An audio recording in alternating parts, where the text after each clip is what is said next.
तुम्ही पाहत आहात MCN न्यूज मराठी।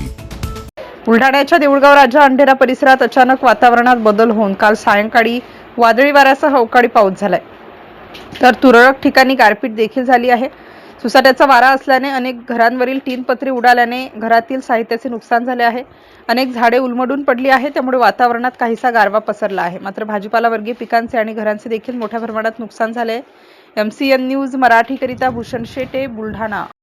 कालच्या भयानक अशा वादळात ही उर्लूपारची जवळपास 60 ते 70 वर्षा अगोदरची असलेली बिल्डिंग बखार वडिलाचा वारसा जतन करून ठेवलेला होता, तो कालच्या वादळानं नष्ट झाला।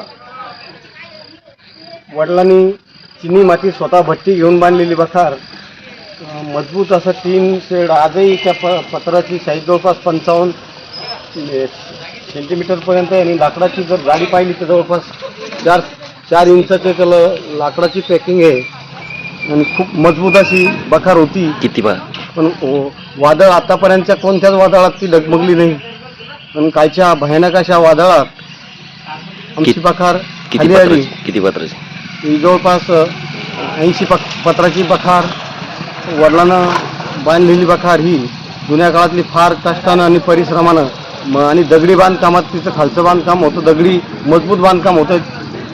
जुन्या काळात भीती पडल्या त्या भीतीची साईज जवळपास 2.5 ते 3 फूट रुंद भीती असणाऱ्या भीती डगमगल्या आणि पाणी आणि वादळ एवढं जोरात होतं की तुमची भीती वाटत होती। गावाला लागूनच प्रकार असल्यामुळे तुमचे नुकसान किती झालं? नुकसानाचं जवळपास त्यात 3 शेडचं तर नुकसान झालं, बिल्डिंगचंही नुकसान झालं, पण त्यामध्ये पेरणीसाठी जी सोयाबीन ठेवलेली होती आणि आता बियाणाचं आणि खत साठवलेलं होतं त्याचंही खूप सारं असं नुकसान झालं।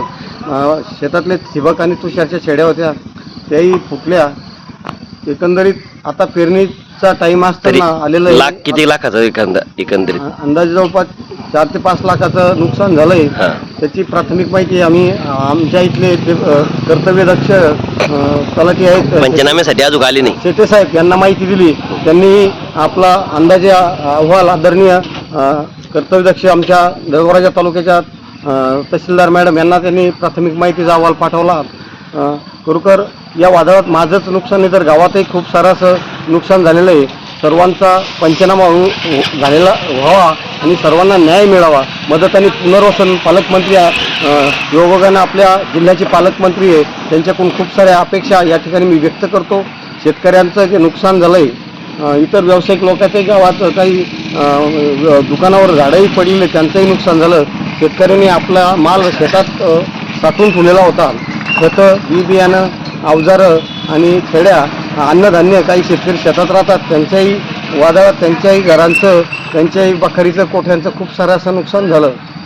तर मदत आणि पुनर्वसन मंत्री आदरणीय आबा यांना माझी कळकळीची तुमच्या माध्यमातून विनंती असेल, त्यांनी तात्काळ पंचनामे करून प्रत्यक्ष ज्यांचं नुकसान झालं आहे त्यांनाच न्याय देण्यात यावा।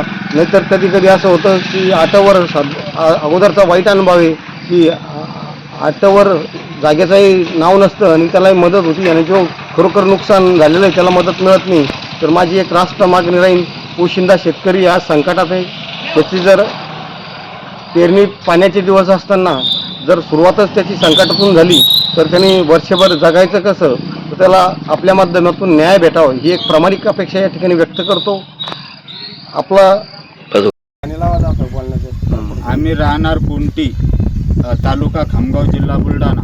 आमचा व्यवसाय मेंढपाळ आहे आणि आम्ही मेंढरं घेऊन इकडे शिवणी आरमाळ, तालुका देऊळगाव राजा, जिल्हा बुलढाणा या शिवारामध्ये मेंढरं घेऊन चालण्यासाठी आलेलो होतो। हे आमचे आत्याभाऊ सोनाजी रामा खताळ यांचं मेंढ्यांचा कळप हा शिवणी आरमाळ या शिवारामध्ये उद्धवजी शिंगणे यांच्या शेतामध्ये होता आणि अचानकमध्ये अवकाळी पाऊस आणि वारं उदान आलं त्यामुळे त्यांचे मेंढरं हे आंब्याच्या झाडाखाली उभे होते।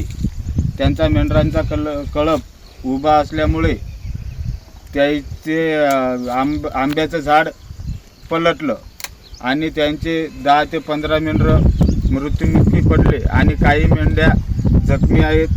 त्यांच्याजवळ शेती नाही, त्यामुळे त्यांचा व्यवसाय हा मेंढपाळ आहे आणि त्यांच्या मेंढरं त्या आंब्याचे झाड पलटल्यामुळे मृत्युमुखी पडले.